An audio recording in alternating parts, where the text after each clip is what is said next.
Kementerian Imigrasi dan Pemasyarakatan di bawah kepemimpinan Agus Andrianto terus mengambil langkah tegas untuk memberantas kejahatan di lembaga pemasyarakatan. Penguatan pengawasan dan razia semakin intensif dilakukan sebagai langkah berkelanjutan dalam menciptakan lapas yang lebih bersih dan aman. Kasus penipuan atau scamming dengan berbagai modus dan kasus peredaran narkoba di dalam lapas menjadi atensi untuk segera dituntaskan. Demi menjaga ketertiban dan menciptakan rasa aman di masyarakat, langkah cepat pun dilakukan. Bersinergi dengan aparat penegak hukum, antara lain Kepolisian Negara Republik Indonesia dan Badan Narkotika Nasional. Pada Maret 2025 lalu, telah dilakukan tes urin dan razia serentak yang hasilnya ditemukan berbagai barang terlarang, 1.115 ponsel, 2.291 barang elektronik, dan 2.880 senjata tajam.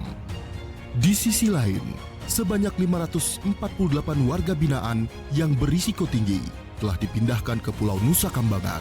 Berdasarkan hasil penindakan dan asesmen, narapidana tersebut terindikasi masih mengendalikan peredaran narkoba serta penipuan online dari lapas dan rutan sebelumnya. Selain itu, sepanjang November 2024 hingga April 2025, sebanyak 82 petugas pemasyarakatan pun telah mendapat hukuman disiplin hingga diberhentikan karena terlibat pelanggaran. Dengan detail, 4 orang kepala UPT dinonaktifkan, 14 orang pejabat struktural dinonaktifkan, 57 orang dilakukan pembinaan dan pengawasan, 2 orang petugas ditahan oleh BNNP, 2 orang kepala UPT dalam pemeriksaan, 2 orang pejabat struktural dalam pemeriksaan, dan 1 orang petugas dalam pemeriksaan.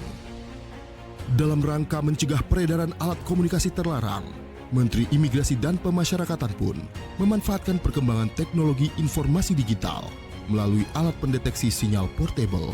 Tak hanya itu, Menteri Imigrasi dan Pemasyarakatan juga telah meresmikan Warung Telekomunikasi Khusus Lembaga Pemasyarakatan atau Wartel Suspas sebagai sarana pemenuhan kebutuhan komunikasi warga binaan dengan keluarga. Untuk mengurangi risiko pengulangan pidana, program pembinaan turut dilakukan bagi tahanan, narapidana, dan anak binaan yang membutuhkan rehabilitasi sehingga dapat lepas dari ketergantungan terhadap obat terlarang.